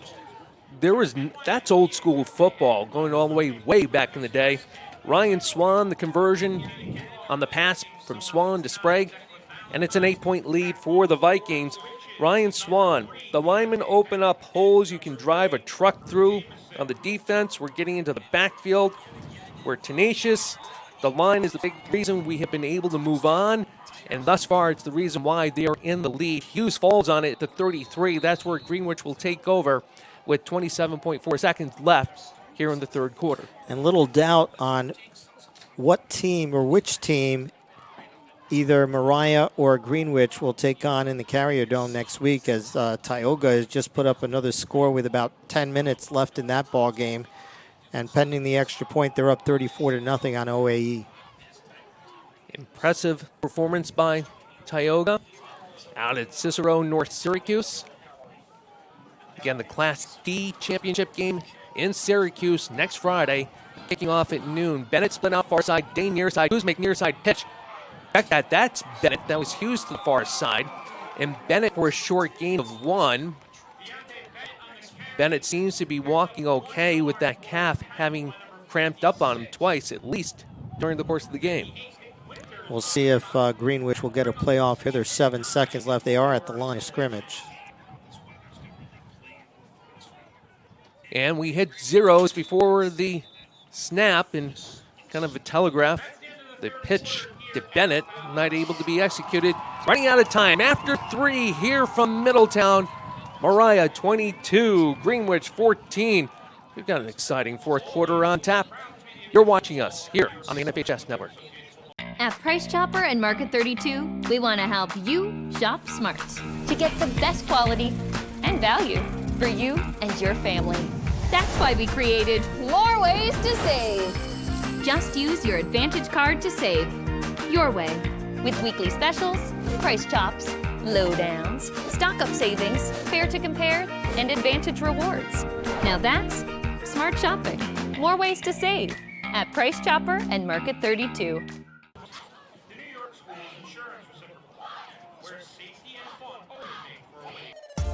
This presentation of the NFHS Network is brought to you by Academy Sports and Outdoors. Have fun out there.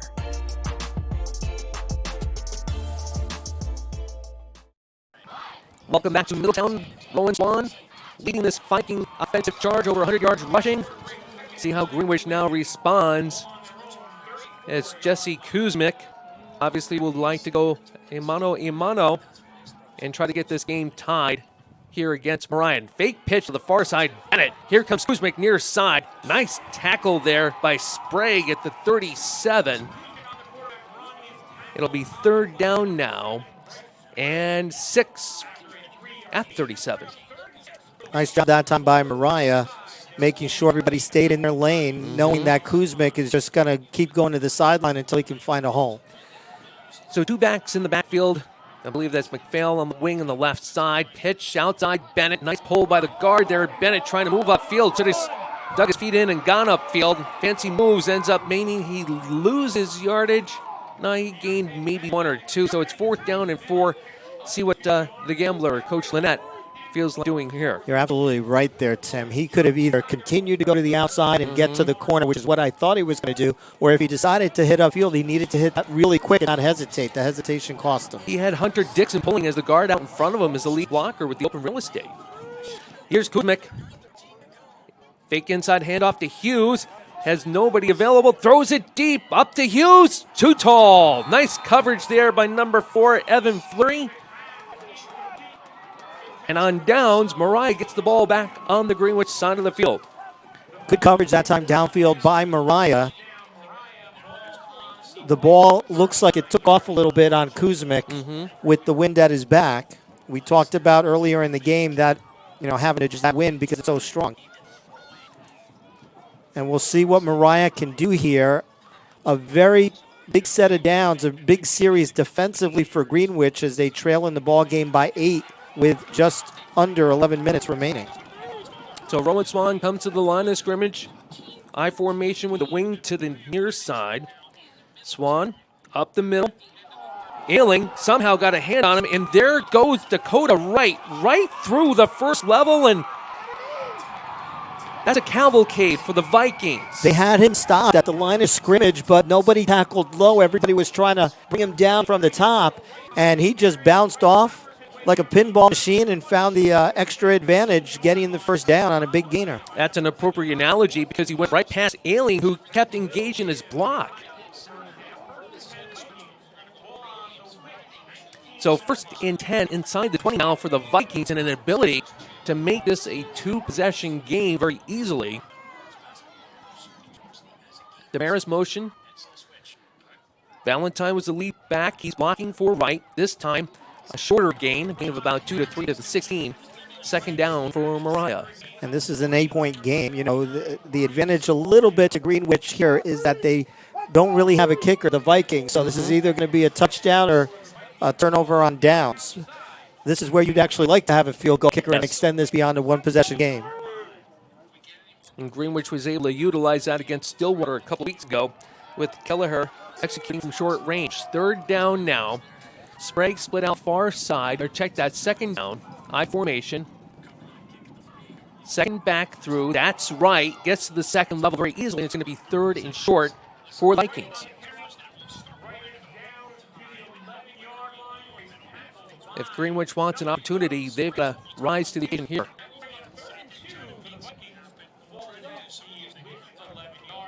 So Swan coming back to his huddle. Some words with the coaching staff. Sprague is go out to the far side. I formation. Valentine leading right. Damaris the inside slot. Swan keeper, nice staying at home. Kuzmic, nobody's wrapping up for Greenwich again until I believe that's number 73, Banfield doing so, but it's close to 1st down. Yeah, I think he's got it. Yep, they got him. And inside the 10, that's going to bring up 1st and goal. So a new set of downs for Moriah. Ryan Swan putting this team on his back as Harris ended up gimping off as the injured player. He's still on the sideline. Dakota Wright still doing a very admirable job out of the running back position. And Swan using the errors of deception equally, if not better than Kuzmic, just from the standpoint that they have the 8-point lead. Here's Swan. Same formation again. Stoppage and play temporarily. Plenty of time on the play clock still.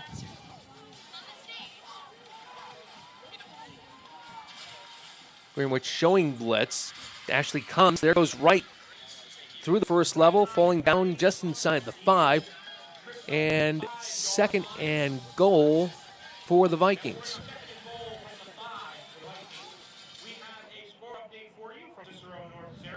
And by the way, Tioga 42-6 over OAE. I believe they are the top-ranked team in the state, right? In Class T? I believe off the top of my head from the New York State Riders Poll earlier this week.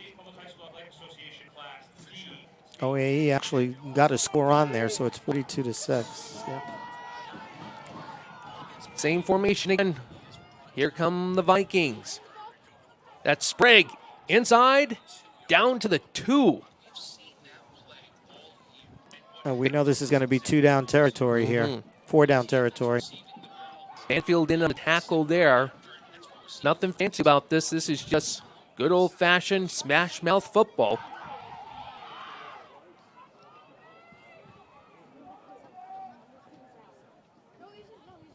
Third and goal to goal for the Vikings.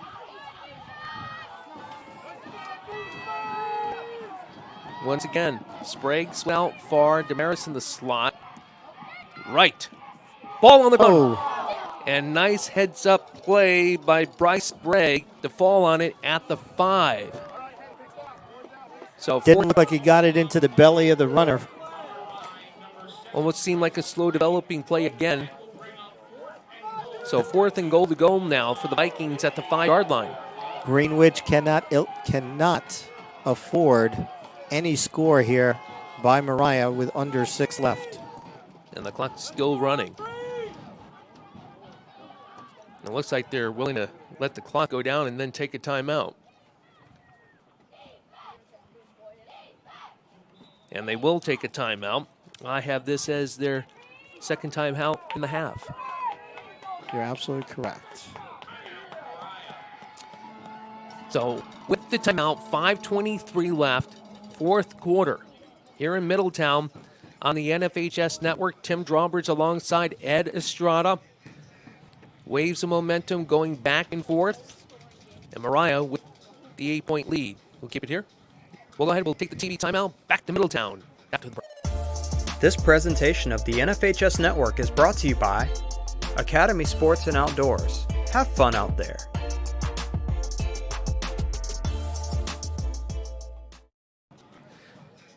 Back to Middletown, waves of momentum back and forth. It was a good old-fashioned, I'm going to call my number, and run for 81 yards by Rowan Swan and a 2-point conversion to Sprague, and that's where we stand with the difference in the score. 22-14, the Vikings of Moriah over Greenwich. And that was not long after the Greenwich score to tie the ball game. And more importantly for the Witches, they need a stop here on 4th down and goal. So nothing different. It's the same lineup offensively. See if they go with a hard count. They don't. Here's Swan. Got a receiver in the corner. Is he catch it? He caught it. Touchdown. Wow. Sprague. Or check that, Damaris. That was very, very close to being on the ground. The far official, the linesman, was right on the goal line watching it. And not a lot of arguing by Greenwich defensively. So, give Coach Tesar some credit here. Instead of running the football, he threw it because I don't think they were going to get in there on the run. Yeah, and you could see Greenwich was starting to cheat up into the zone from the backers. And here we're going to go for 2 now. 28-14 advantage Moriah. Swan keeping it up the middle. Bounces off a couple of players. He's still going, still going, still going. Is he in? Wow. It looks like it's no good. He's just short. Hard to be able to tell when you get a group of players back and forth, jostling back and forth, how the momentum of the pile will go. But the point after the 2-point conversion is no good, and the score remains 28-14 with 5:13 left here in Middletown. We've had some miracles here in Middletown before. We've actually had one team down by 28 come back in the last 4 minutes and win the ball game. How long ago was that game? I want to say that was about 8 years ago, and it was in the traditional Middletown-Port Jervis, what they call the Erie Bell game, which is one of the nation's longest high school football rivalry games. About 150 of those games have been played over the years, and Middletown was down by 28 points with, I think it was like 3:38 left in the ball game, and came back and won on a flea flicker to end the ball game. So things have happened here at Fowler before. So a 14-point deficit with 5:13 remaining. And that's going to have to fall onto the shoulders of Jesse Kuzmic for Greenwich. If you had to pick which one of these teams had the better passing ability, it'd probably be Greenwich. And that was a concern with Coach Lynette at the outset because of the wind. The wind doesn't really seem to have been too much of a factor here. Even in the kicking game, the punters were able to get the balls up. I mean, we're looking at the flags at the top of the field goal post, and they're going strong from left to right. Valentine with the squib. That's still a live ball to Jamison, the 30. Not able to get anywhere. Nice tackle by Moriah. Getting downfield quickly. Cade Gilbo, the junior. 1st and 10 for Greenwich. 70 yards to just get one score. Let's see how Greenwich responds. Let's see how now Moriah sets up defensively. Because they've taken away the middle of the field, minus a couple of Kuzmic runs. But again, when you have Kuzmic in the backfield, running back and forth, he's creating his own lanes and creating his own opportunities. 3 receivers near side. Hughes, McPhail, Bennett. And Bennett's not 100%, coming out a little ginger lead, running toward the near sideline. Conlon inside handoff, swarmed by the Vikings. And Conlon just does not look like he has that same, I don't want to say quickness, I want to say power. And you saw him live last week. I only saw him on the film, and he looks very different. So here we go, 2nd down now for Greenwich. I believe that's Hughes, and immediately taken down. Hughes by Cooper Allen. A loss of 2. 3rd down, 12. They get past the 42 to get the drive extended. And you hear those Moriah fans in the background. They're starting to smell this one a little bit. Kuzmic back to pass. He's got McPhail far side. He takes it up the middle. The 40, the 42, 1st down. Still going. 45 to the 47. 1st and 10. Greenwich taken down by Damaris and Sprague. Kuzmic gets up a little bit slow. The hits always feel harder when it's colder, but he was absolutely taken down by the combo, Damaris and Sprague. McPhail, the wing on the left side. Kuzmic back to pass, rolling left side. Has Bennett, that is, not able to corral it in. 2nd and 10 from the 47. The defender for Moriah just caused enough of a disruption to make sure that Bennett didn't come down with that football. Conlon back on the field. Day will be on the near side. Hughes on the far side. McPhail again on the wing left side with Bennett in the slot near side. It's like Moriah's playing cover 1 and miscommunication between Kuzmic and Bennett, so that's now 3rd down. Had 2 receivers in the area, both Bennett and number 81. Day kind of crossed each other at about the time Kuzmic was releasing that football. 3:38 left, 4th quarter action. Moriah with the 14-point lead here in Middletown.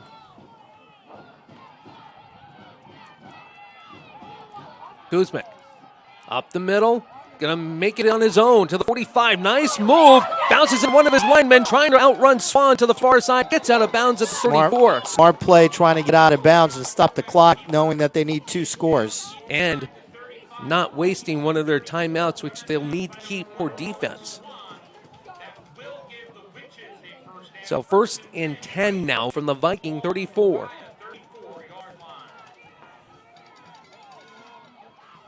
Lanes opening up in the attempt to pass the ball downfield for Greenwich. It's got Day one-on-one here down below. Kuzmic back to pass, looking toward Day and Bennett. Short of Bennett. You can hear some frustration from the Greenwich fan base. 2nd and 10 now from the 34.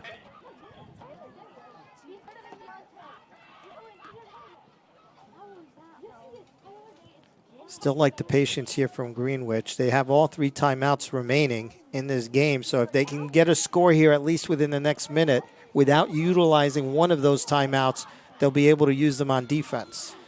Moriah going with man-to-man on defense. Kuzmic back to pass. He's looking toward Hughes on the far side, and he's going to be sacked. Taken down at the 39. 22. Kendrick Peters on the sack. There's a flag, it looks like.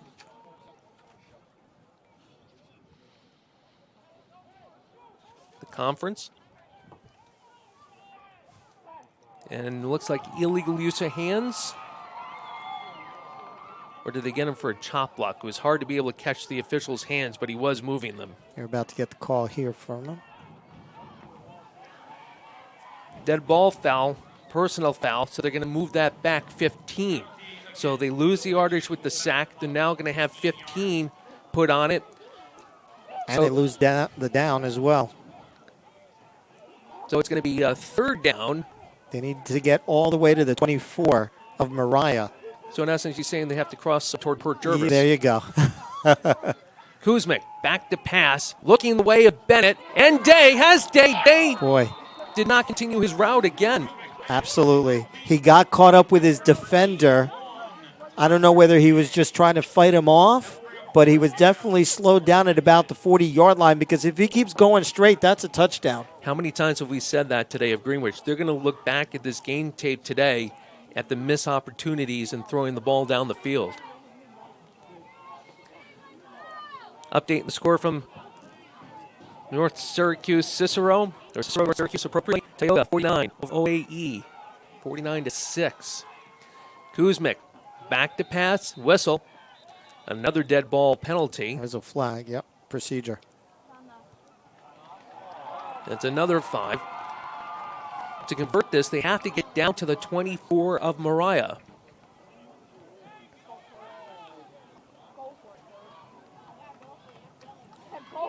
Illegal motion against Greenwich. It's about 35 yards for the first down they're going to need.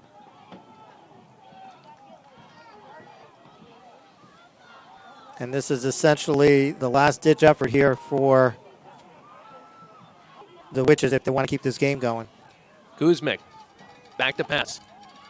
Pressure up the middle again. And Kuzmic, who has not been sacked in the last 3 weeks, takes sacks twice on this drive and turnover and downs the ball to Moriah.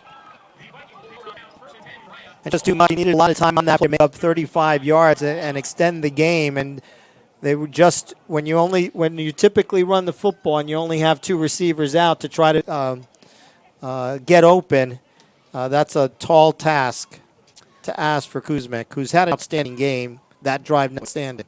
Fantastic game by Kuzmic. Fantastic game by Rowan Swan. Caleb Harris, who I believe is still on the sideline. I don't see him on the field right now. I formation behind Swan. Handoff. I believe that's Dakota Wright. Greenwich trying to rip the ball out. Conlon, Absolutely. one of the players on there. Same thing with McPhail.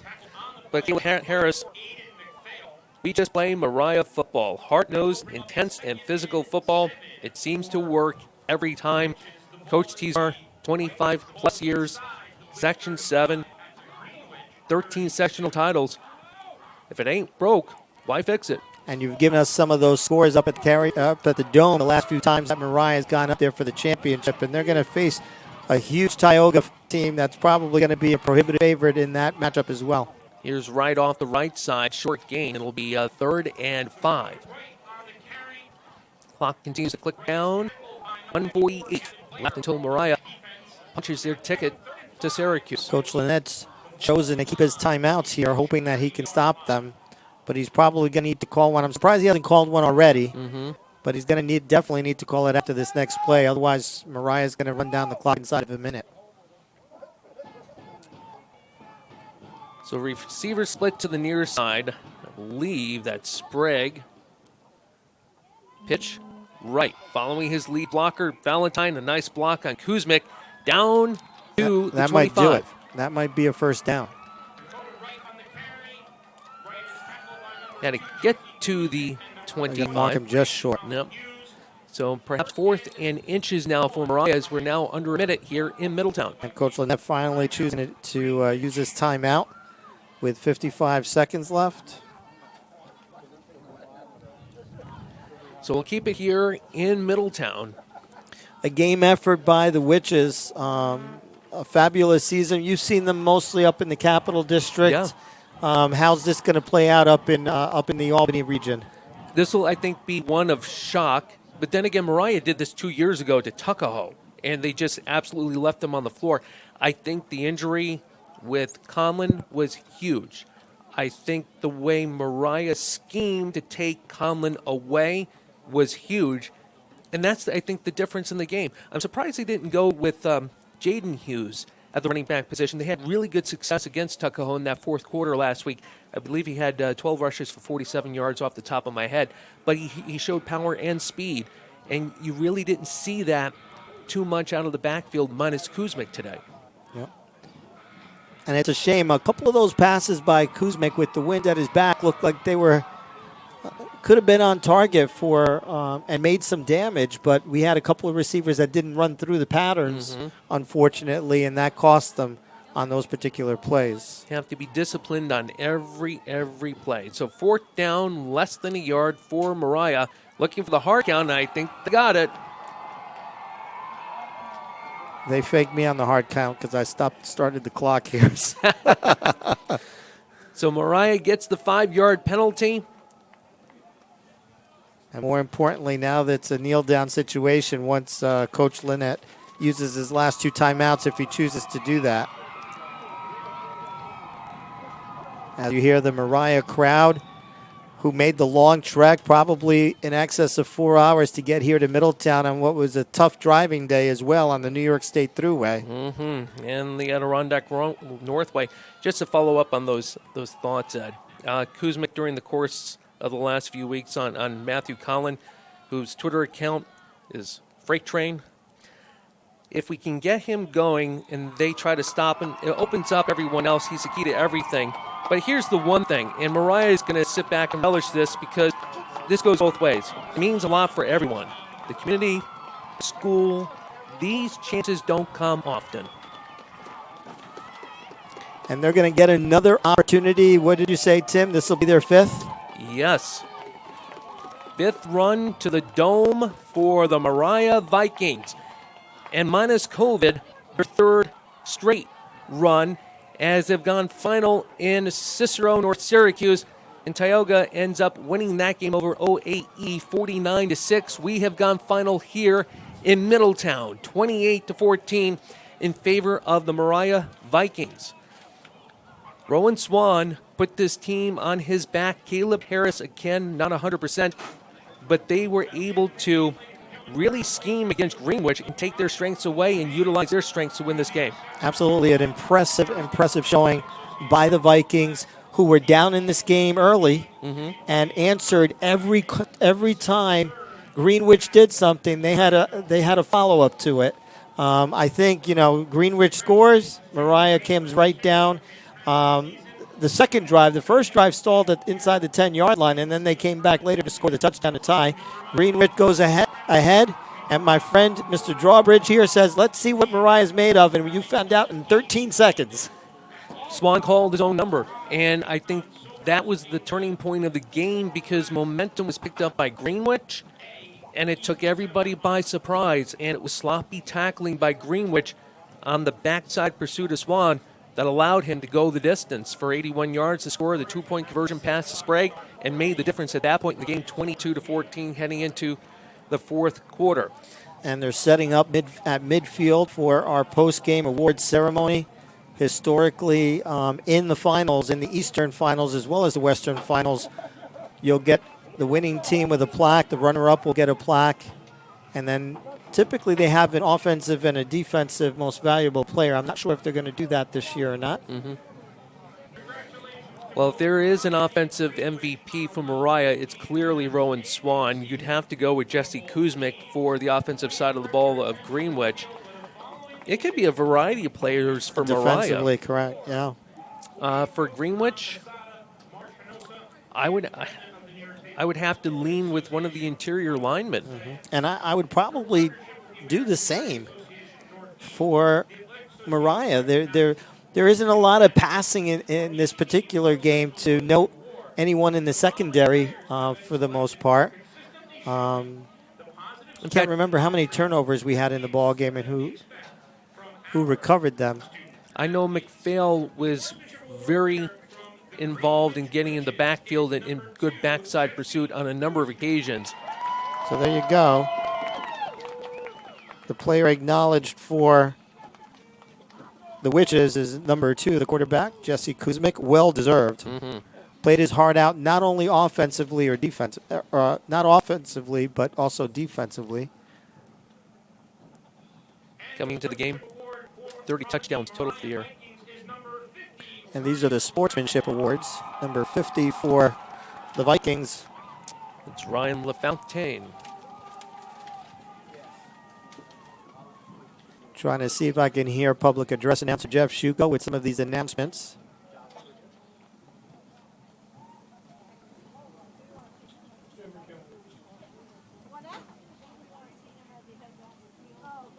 We'd like to congratulate Greenwich on a tremendous season and all they achieved in reaching the state semifinals. Would coach and captains from Greenwich please come The team captains for Greenwich, along with the head coach, Brandon Lynette, coming out to take the runner-up plaque. McPhail, Bennett, Blair, Banfield. Yep. Number 73, as you mentioned, Ethan Banfield. Number 54 is Gavin Blair. Number 2, Kuzmic. Number 24, Aiden McPhail. And number 3, Deontay Bennett. The team captains looked dejected, but nothing to be dejected about. They finished the season 11-1. Were ranked 3rd in the state coming into this ball game. Vikings of Moriah. So if the coaches and captains from the Moriah Vikings would come on forward, receive the dome packet and the game. That's Rowan Swan. Damaris Harris, I believe it's Valentine too. Yep. They're receiving not only the football, they don't get a plaque yet. They'll wait till they get to Syracuse for that. But more importantly, in that little manila envelope that you see in their hands, those are all the tidbits of what they'll need next week when they go up to Syracuse in the Dome to take on Tioga and take home a state championship for the first time up until the North Country. And Coach Tizar, who obviously a lot of the football coaches usually 9 times out of 10 end up coaching phys ed. He's going to be looking to circle back. They weren't really bothered by the weather this week. Fall hasn't been too bad. He knows he's got to circle the wagons, get ready for a very strong Tioga program who won out to the west in the western region today, 49-6.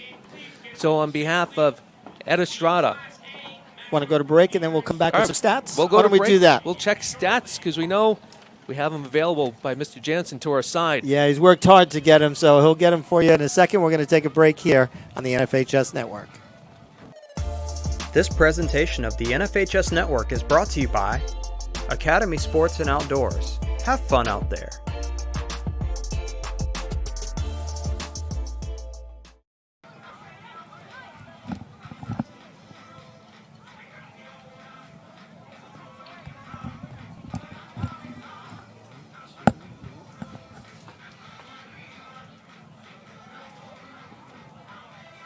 Mr. Boyle says that we are a good team together.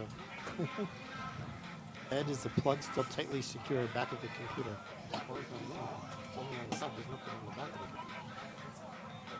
I know he always ends up Telstar. Academy Sports and Outdoors has the gifts to make this your most fun Christmas ever. From game tables to bikes to team sports and the best from Nike, Adidas, and Under Armour, golf, and grills. We've got everybody covered this holiday. Merry Christmas from everyone at Academy Sports and Outdoors.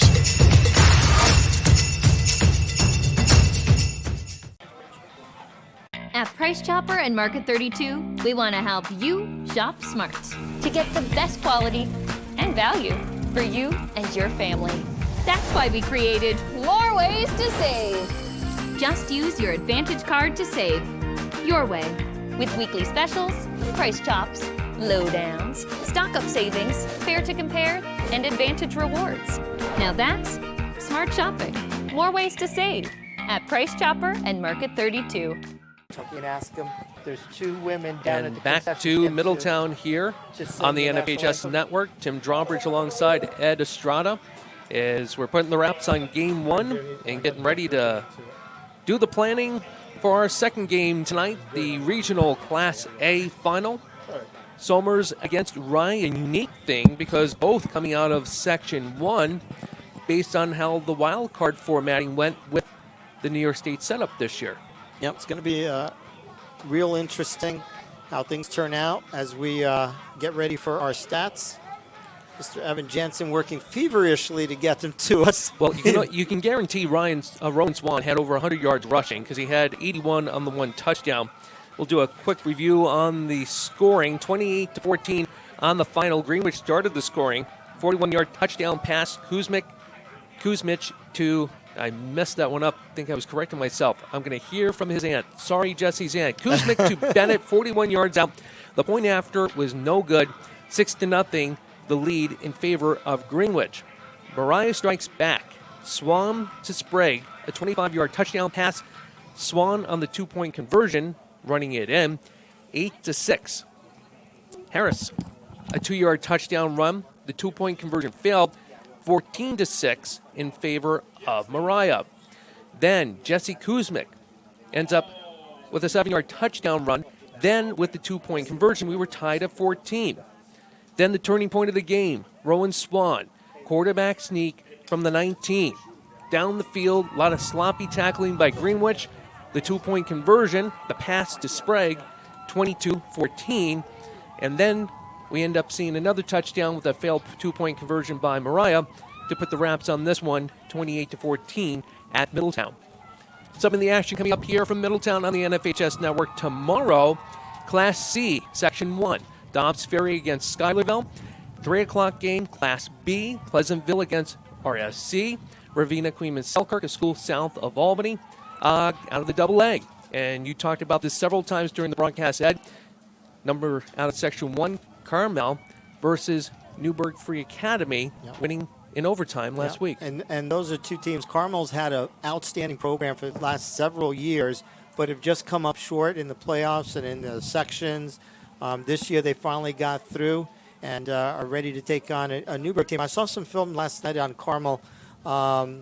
They weren't, they were pretty dominant in their last game in their Class AA matchup as they took on Christian Brothers Academy out of Albany, and they won that game 51-7 pretty handily. So we'll see what is in store for them against Newburgh as our 2 next combatants get ready, Somers and Rye. We're going to take a break, and then we'll come back with the stats for you. This presentation of the NFHS Network is brought to you by Academy Sports and Outdoors. Have fun out there.